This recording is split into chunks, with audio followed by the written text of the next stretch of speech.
we're just going to continue on. This will be the same chapter 1, the original Law of the Sun. This is part 2. And I know it's going to sound like I'm jumping ahead, but I'll come back and bring it all back together for you.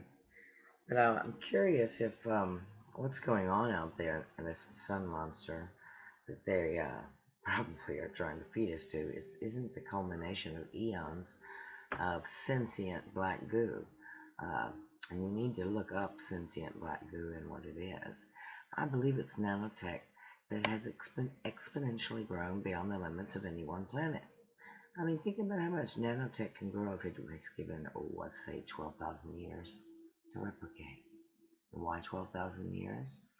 I'm thinking that's about the orbit of Nibiru, which is half of the length of what's called precession, not procession, but precession.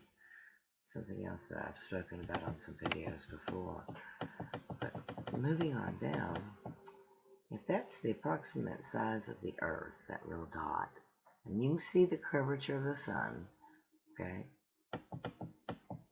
Now, I know that zoomed in a little bit bigger, but if this is the size of the UFO, of one of its tentacles, this little, if this part of its underside, Earth, this. Even if that's zoomed in a little bit, you get the kind of idea that, well, this thing, we're not worried about it landing on Earth. We're worried about it eating Earth. So maybe throwing it 7.5 billion people, who knows, it might, provide it a little snack. So how big is this Leviathan? Did you know the first time it was seen was back in 2012? There's a nice little close-up of it. Frickin' 2012, can you believe it? Yeah, it sure was. So black goo. Did anyone see that movie Lucy? When all of a sudden, her brain, it just had this immense capacity to do, well, what it's doing here is it's converting her physical nanobites, her nanotechnology of her body, of her cells, into a living computer. And it's taking over everything. It's acquiring all matter as it goes. So, as I wrote, this is nanogoo, nanobot technology, growing at leaps and bounds. How big do you think nanogoo could get if it had a few thousand years and zero gravity holding it from growing to a size beyond planetary limits? Can you imagine how big this thing has gotten? This is the scene of what it looked like when Lucy transcended the planet. She's just, this bio-sentient goo. She just looks so much like this bio-sentient nanotech that has grown exponentially beyond the size of any normal planet. Still is hungry. Now, you see how close it is to the sun. If it can withstand that much heat, wow. Anyway, I do believe, though, if this creature, or Lucy, were here, let's just say 12,000 years ago, let's just say that's when Noah was around, she may have gotten so much out of control that they had to scuttle the planet. Maybe we flooded the planet. Maybe we had to. It was the only way to kill this monster. Although it didn't work. The monster is still out there. There you go. That's about the size it would be. So, like I said, it wouldn't land on this world. It might eat this world, but it's not going to invade it. We're not going to have hand-to-hand combat. Our soldiers, like I said, that thing would look at it like ants, fleas, if fleas, not even that big. You think that thing cares about our souls? It doesn't. This, though, was created by God, the same creator God, creator of all things great and small. All things great and small. Now, I know you're not believing me or now, but here's this little meme I found one day. An unknown, unseen planetary mass object may lurk in the outer reaches of our solar system, according to new research from the University of Arizona on the orbits of minor planets. An unknown planetary-sized mass object. Isn't that doublespeak for exactly what we're looking at right here?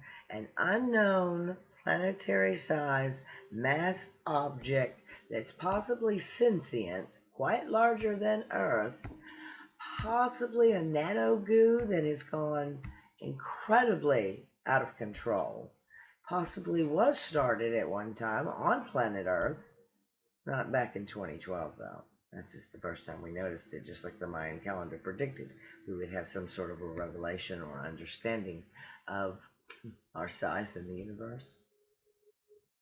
Yeah, size, it has everything to do with size. Oh, there it is. There she is. Earth must be worn. Of what? You think she meant of that? Yeah, I do too. And then let's go a little further. This is J. Edgar Hoover. You remember him. He was the very first director of the FBI.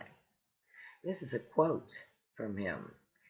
The individual is handicapped by coming face to face with a conspiracy so monstrous he cannot believe it exists. The American mind simply has not come to a realization of the evil which has been introduced into our midst. It rejects even the assumption that human creatures could espouse a philosophy which must ultimately destroy all that is good and decent. Oh, what in the God's name is he talking about? What, arise, go forth, and multiply, so that this creature, when it gets here in 100 years, has enough food to eat? And we'll call it the rapture? And blame it all on God?